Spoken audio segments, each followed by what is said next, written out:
You can't have anything that you're dreaming of. There is a garden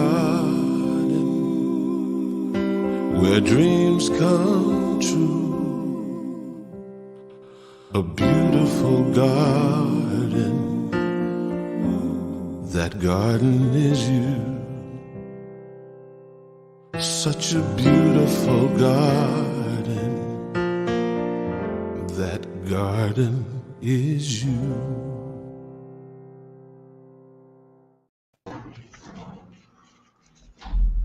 Such beautiful music. Hello on this beautiful morning. I'm Bill Carlton. I'm a practitioner here at Mile High Church. No, at CSL Denver. Sorry about that. Get your location right. That was a while back. Oh well. I invite you to close your eyes at this moment. Take a deep breath and release all the negative emotions and just be present in this world. We feel that oneness of God that surrounds all of us. And we know that oneness is present in the message of Reverend Rita, the music of Susan Clark, the technical support of our producer. I know each and every one participating and attending this service is blessed. I am grateful and give thanks for all that has brought us here at this moment. And we release these words to the universe, knowing that they return to us tenfold. And so it is. I have a quote. It's a quote that I had from 23 years ago. And got it when I was in training for practitioner from Ernest Holmes. It's out of Science of Mind, page 183. And then I have another one after that on 411 as well. But the first one is thought, which is built upon a realization of the divine presence, has the power to neutralize negative thought, to erase it, just as light has the power to overcome darkness, not by combating darkness, but by being exactly what it is, light. And the light shineth in the darkness, and the darkness comprehended it not. The second quote, the light is greater than the darkness, nor has the darkness any power over the light. The darkness is the greatest denial of the light, but it really did not deny the light, for where the light was, the darkness was not. By merely bringing in the light, the darkness vanishes into its native nothingness. This is the power of reality over seeming opposition or apparent separation.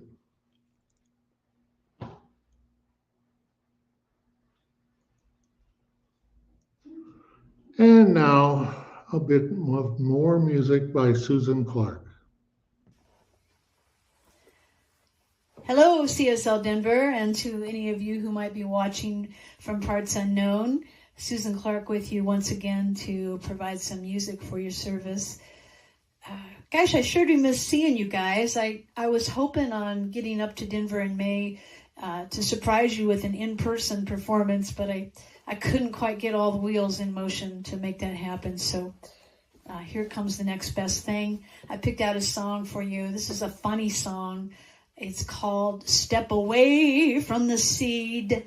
I know I've done it for you in the past, but it's been a while. It's by a duo called Stowe Good, Karen Taylor Good, and Stowe Daly. I got to see them in concert a few years back. They're a riot. They are so funny and so spiritual and so heartfelt. If you ever get a chance to see them, please do, or look up their music online. Stowe Good.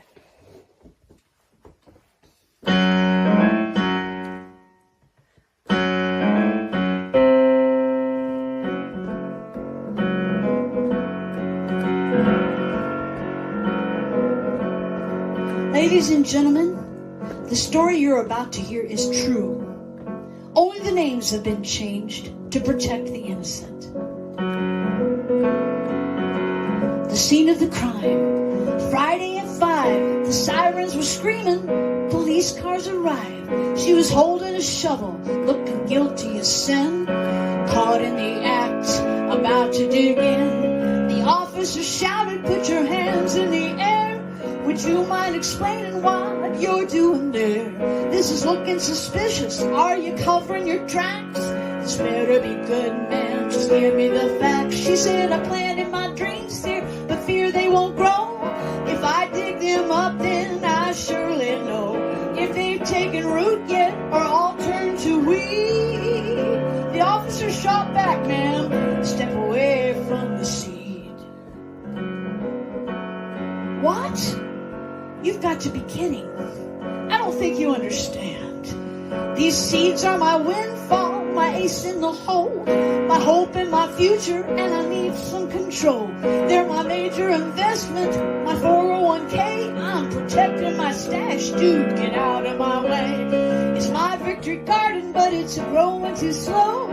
I can't stand this wait, and I just got to know. I'm begging and pleading, just one little piece. The lawman repeated, please, step away from the sea.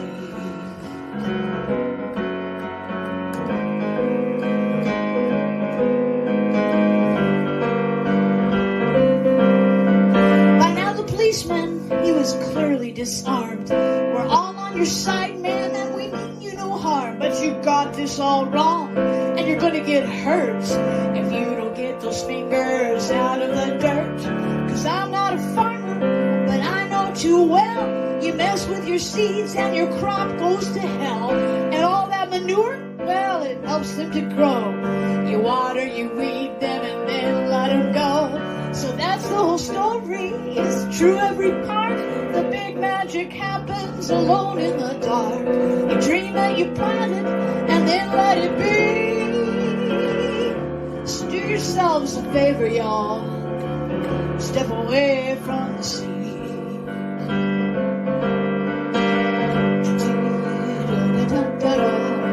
Step, step, step away. Step, step, step away. Step, step, step away. Step, step, step, step away. 'Cause the big magic happens alone in the dark. Step away from the seed. Step away from the seed.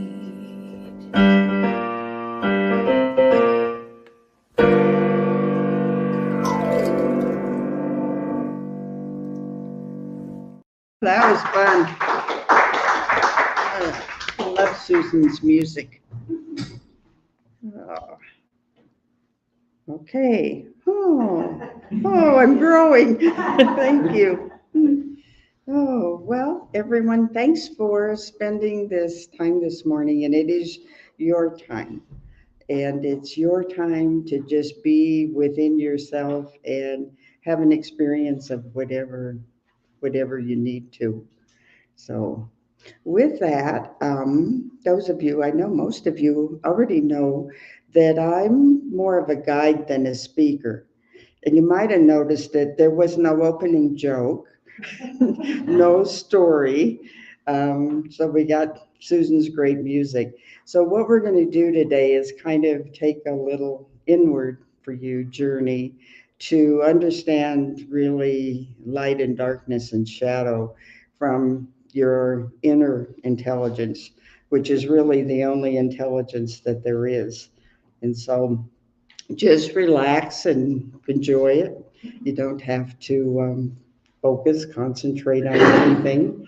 So there are three ways of perceiving anything spiritual, and mostly it's related to how we take spiritual writings, whether sacred books, Bibles, anything.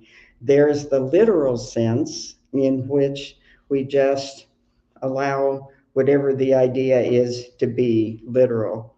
There's the mental state where we take what we're reading or experiencing as an idea, and there's the God state, which is pure spirit, where you have your own experience of whatever that truth is. So we might just experiment with that and see how active it is. So imagine that you're taking a little moonlight walk wherever your favorite place is. And you might be walking alone, you might be with someone, but it's just the most beautiful moonlit night in a beautiful place.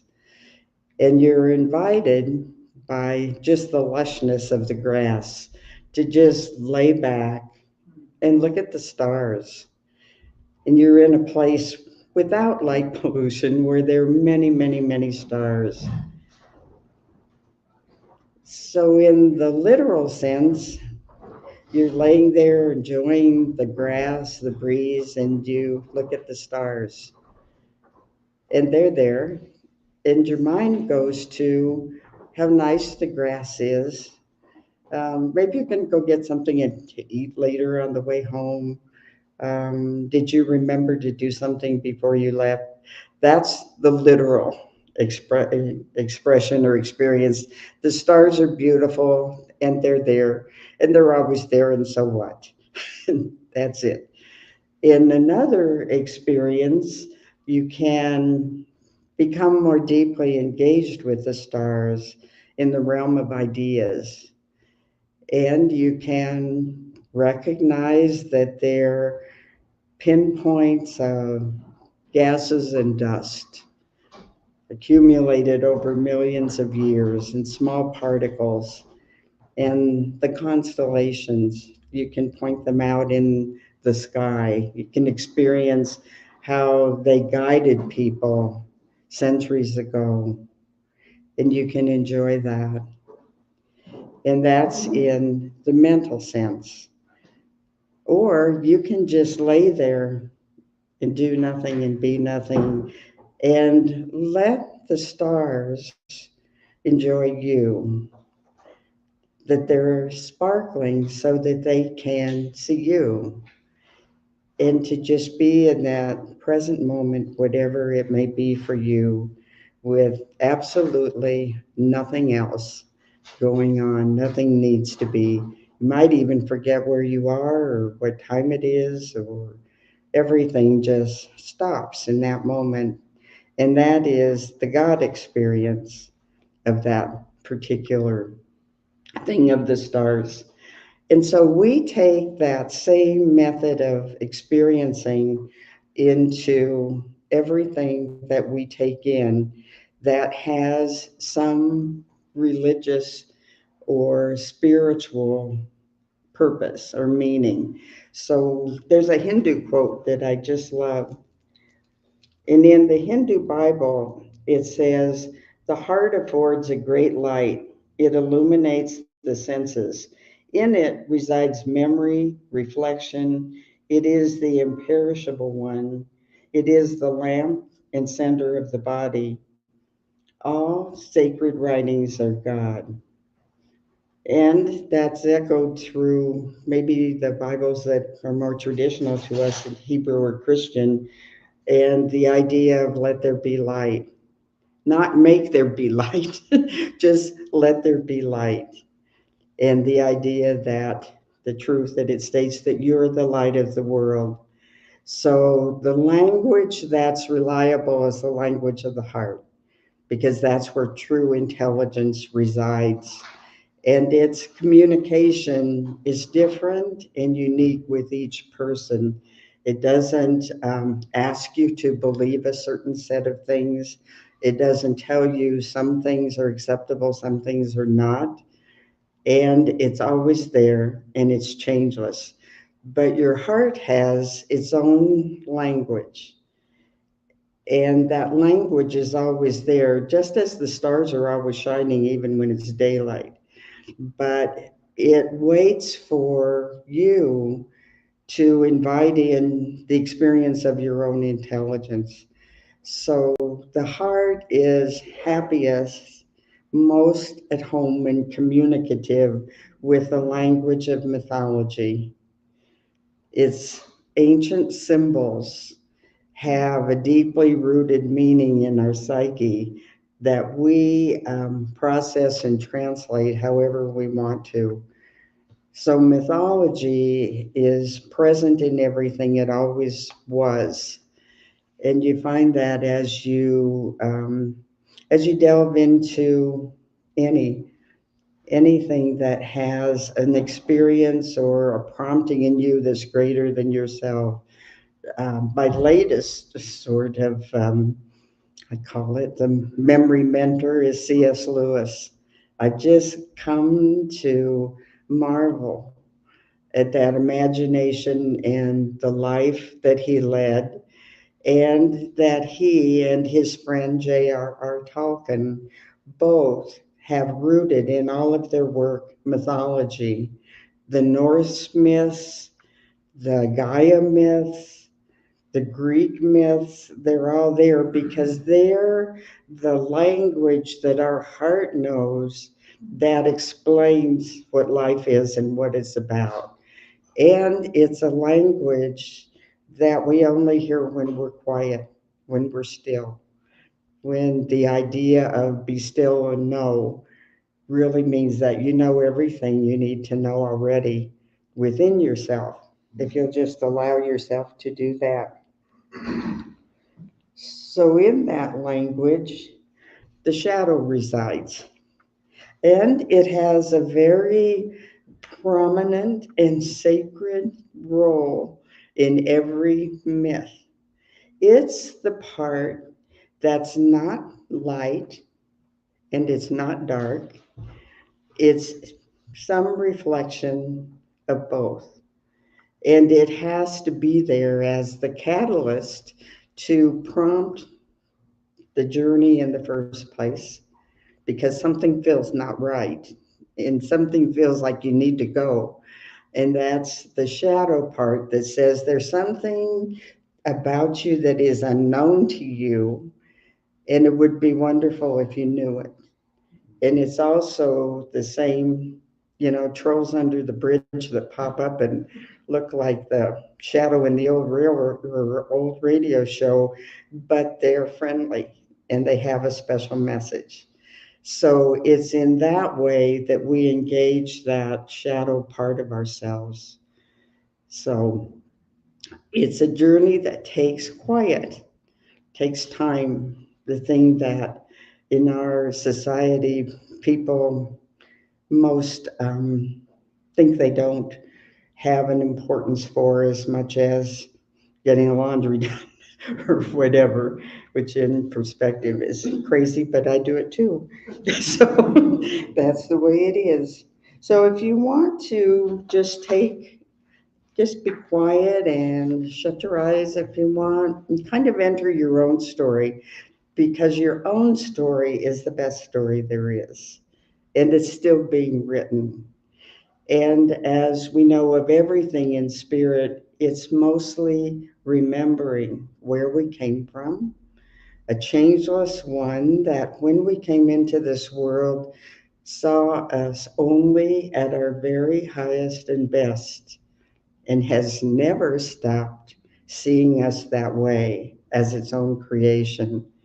So just let yourself be in your own story and know that it is your privilege, accompanied by grace, to make that story a story worthy of a myth, your own myth.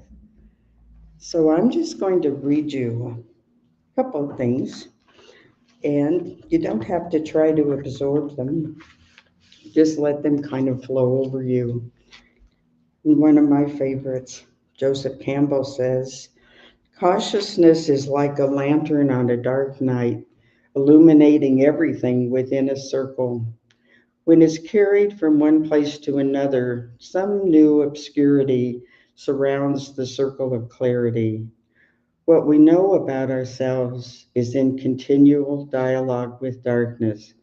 Self-knowledge and ignorance are linked because of the selective structure of the human mind. In focusing attention on one thing, we ignore another.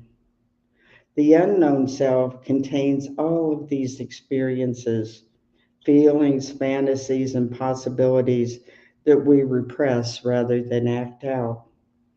This unconscious life erupts in dreams, slips of the tongue, projections of anger, and of love.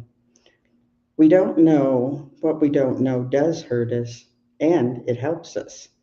Happiness is the free flow between your known and unknown selves. Trust in the compatibility of the conscious and unconscious.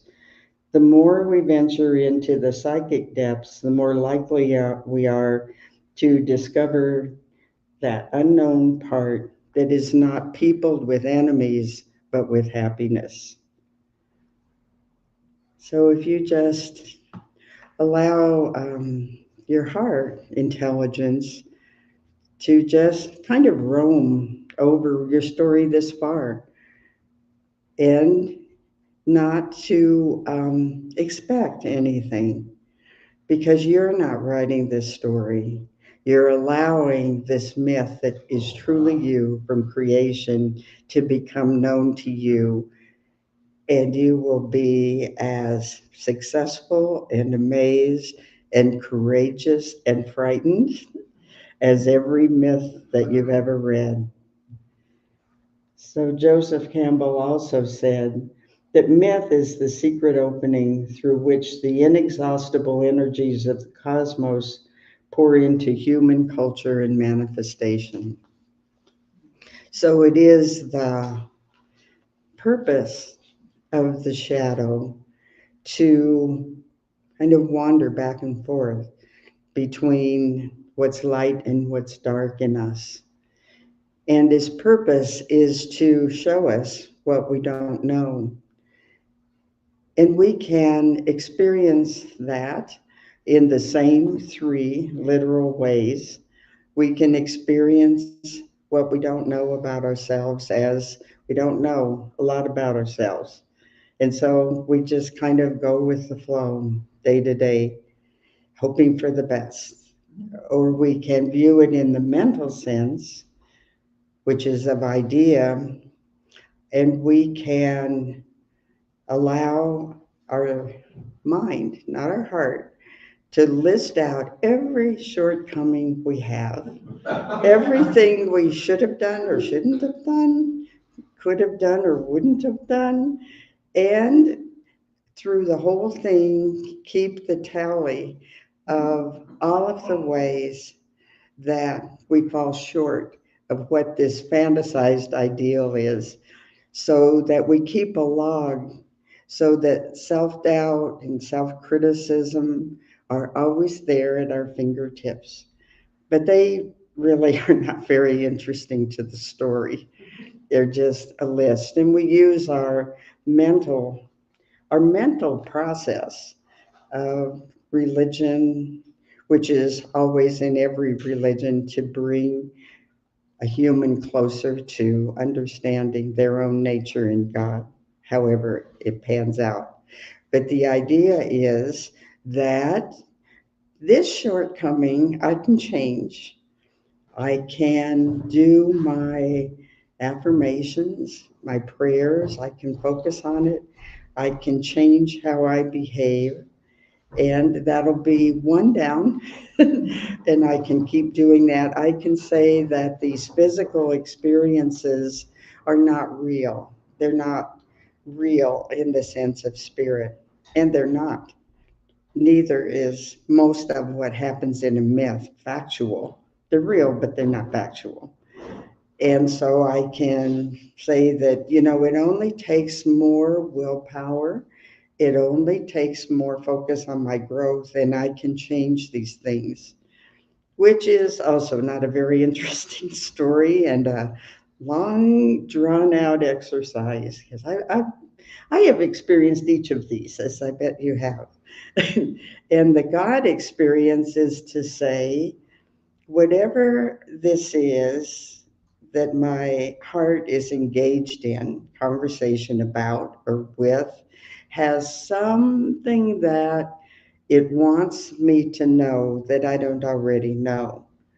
And the what doesn't matter, the actual circumstance or event. The what that matters is that your heart can engage with the whole universe of wisdom, of stories, of understanding, and can bring you back a gift that allows you to be who you are, who I am with all of the various foibles, but recognizing that it's uniquely each of us, it's real. And those are the best myths. The hero in every myth is flawed in some way, and that's what we love. I mean, that the hero, heroine has overcome many things only to arrive at knowing who, who is real, who is authentic, and not really caring about the opinions or ideas of others. So there's a question to consider. Do any of you know the poet David Whyte's work? He's my very, very favorite. And he has, it's in a book called Solace, the process or the power of asking the beautiful question. Because when you ask the beautiful question, you will get the beautiful answer, because it comes from a place deep in the cosmos and deep in your heart. So the question is whatever your heart suggests, whatever interests you. And another one of my favorites, Joy Davidman, who you may know as the novelist and poet who became C.S. Lewis's wife. She was very accomplished in her own right. But her beautiful question that sent her on her journey is, if we should ever grow brave, what would become of us? That's the beautiful question. The one that we would ask, in just in our time, because remember, everything of bringing forth a full and authentic life is about remembering, not creating, but remembering the essence that is our changeless mind, body, some call it in our philosophy, the mind of God. But it is open to expressing a beauty way beyond what we usually live.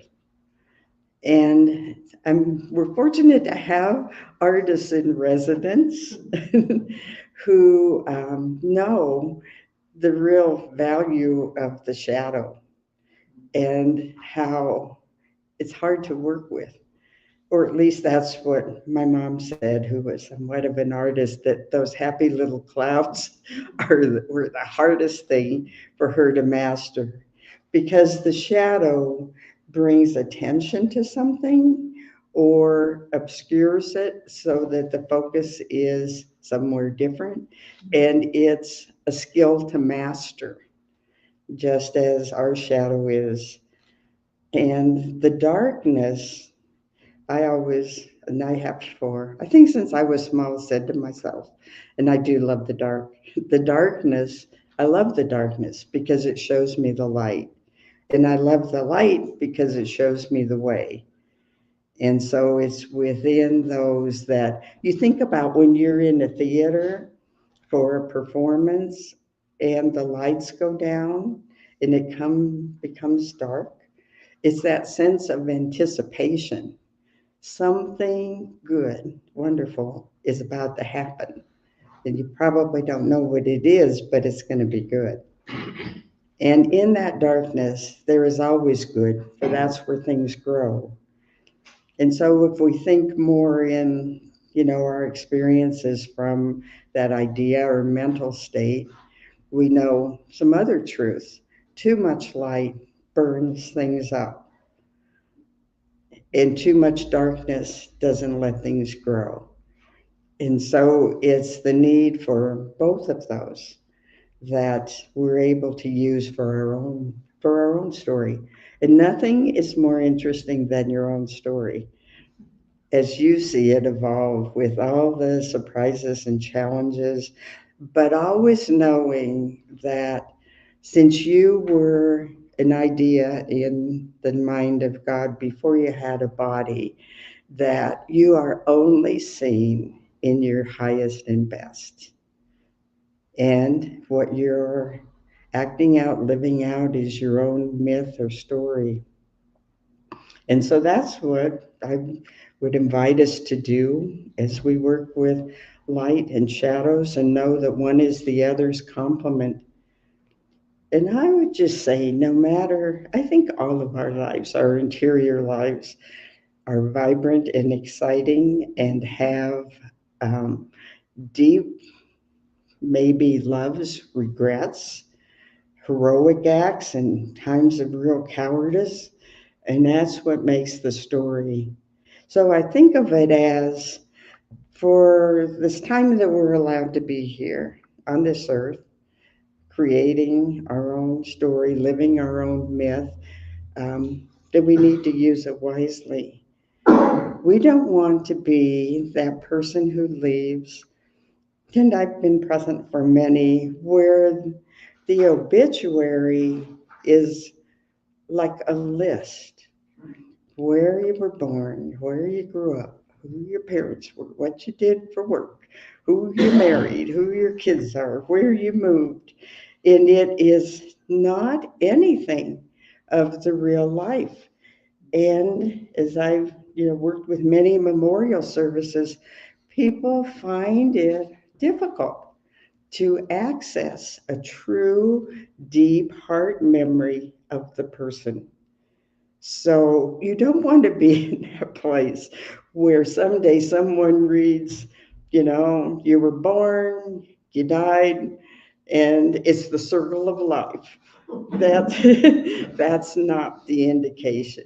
The indication would be many people around who remember you in entirely different ways.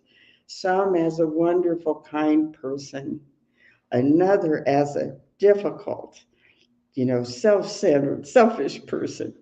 And all of them will be true at different times in different ways, but because you'll be there as all of our lives continue, you'll know that you were really alive and other people knew that you were really alive. So to me, that's the journey that we take. The other thing about more being a guide than a speaker is I have no sense of time. Many will know when we've had classes. So, Alzia, you have to tell me when it's time to wrap up. It's time. Okay. I know I've had people in classes who, if it were not for asking for a timekeeper at the beginning, they would have never had a break and never known when it was time to go home. So that's, part of my story. It's just how it is. So with that, I'm so grateful for our time together and to honor, I can't even imagine the myths that we sit among, but hopefully we'll know them ourselves and with each other. And with that, we just have a prayer. And our prayer is always just one of gratitude, that we live in a state of constant grace, where the one God, everything in the universe is there for us to experience ourselves as we're conceived to be. And so we know that we're provided with fellowship, with ideas, with nature, with challenges. And we're so grateful for the awareness that this life is valuable. Every life is valuable. And that we live in the midst of plenty of ideas. We live in the midst of shelter, of food. We live in the midst of knowing that we are completely supported, provided for, and able to extend that grace to everyone around us. And so with that, we just say together, and so it is, and so it is. Or so it was, as the case may be. Thank you, Reverend Rita, for that wonderful story, if you will, of my life, your life, and how we take the mythologies and the stories of what is to really mean and understand what is in our own life, the shadow, the light, the dark. And so we thank you for sharing that with us. Now is that time for us to have our sacred giving. And we appreciate and we love everyone that's here. We're so grateful and blessed for everyone that supports CSL Denver, whether it's in time, talent, or treasure, and especially now as we continue to grow and continue to move forward with this ministry. And so whether it's your first time here or you're a returning member, thank you for supporting us. And if you look across the bottom of the screen, you'll see hopefully the banner of how different ways you can give. You can go to the website and hit the donate button. You can type in text of 616-441-0689 and text give and the amount, or you can send a check to the P.O. box that's running across the screen. But however you give, please do, and we appreciate it. So if you take that tithe or offering in your hand and place your hand on your heart, as we do sacredly to seal this giving, this perfect gift is spirit informed, circulating and blessing all that it touches. Freely I give, and joyously I receive, and so it is. Amen. So thank you, everyone. And Alice will come up and give us a few announcements.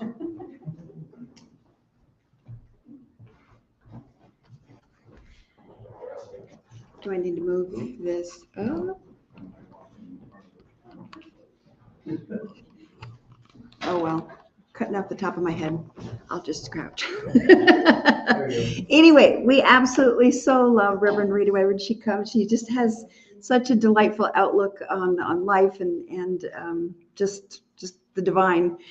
And David White, that man, it's spelled W-H-Y-T-E. He's Welsh. So to listen to him speak his words is phenomenal. Just go online and look for David White. His poems are wonderful. His spoken word is, we had him at a CSL convention once, and just, I think every woman in that place was like, oh, please, just adopt me. Anyway, as we usually mention, if you would like to hear some good news of the world, to affirm the good in the world, we have a link on our Facebook page called And Now the Good News. This program is put together by New Thought Media Network and airs on Fridays at 5 p.m. Mountain Time, or you can watch these anytime during the week. And they've just got some great, things about just good news that's going on in the world. And I think that hopefully counteracts all of the other stuff that we hear in the news. So just go to Center for Spiritual Living Denver Facebook page and click on any post that says And Now the Good News. New Thought Media Network has over 40 hours of weekly broadcast programs, including prayer time at 8:15 a.m. and p.m. And that's always good to kind of sit and listen to just a prayer just for the good. And like Reverend Rita said, just to have that time to just sit and be with the divine.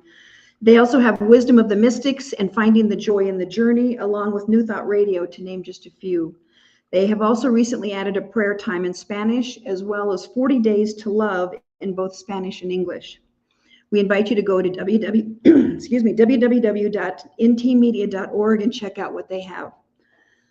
And we've got fellowship after service, so please join us. We've got coffee and some goodies and stuff. And we also have some older Science of Mind magazines that we collected during the shutdown, during the pandemic, and they're free. So if there's any that appeal to you, we do have the June issue that is out now, and that's for sale for $4. And that's a lot cheaper than what you can get anyplace else. So anyway, now we will close out with Chris Chickering singing a prayer for who we really are.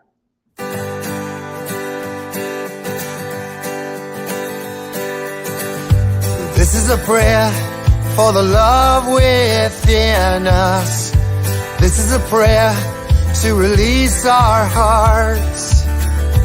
This is a prayer that we carry with us. This is a prayer for who we really are.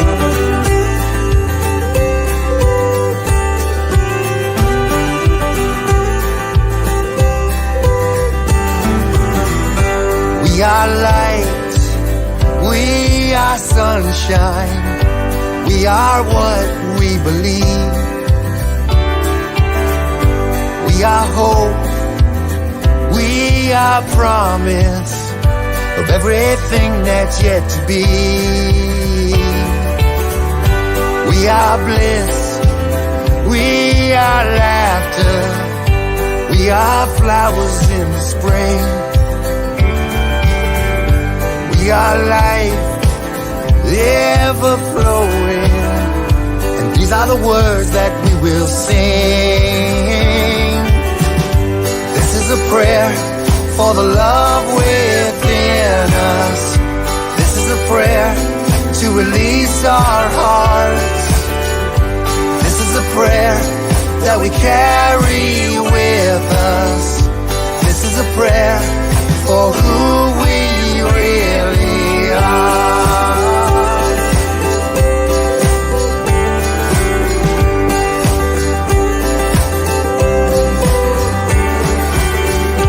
We are strong, we are fearless, we find the comfort in our souls.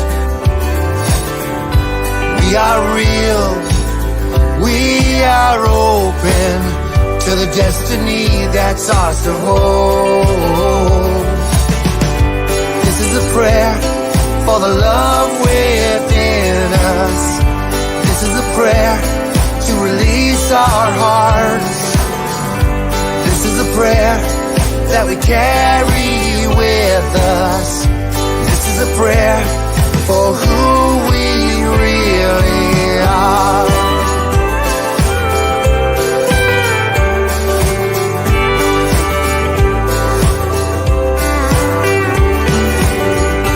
We are here, we are present in every moment that we breathe. We are peace, we are freedom, and this is a song for you and me. Yeah, this is a prayer for the love within us. This is a prayer to release our hearts. This is a prayer that we carry with us. This is a prayer for who we really. This is a prayer for the love within us. This is a prayer to release our hearts. This is a prayer that we carry with us. This is a prayer for who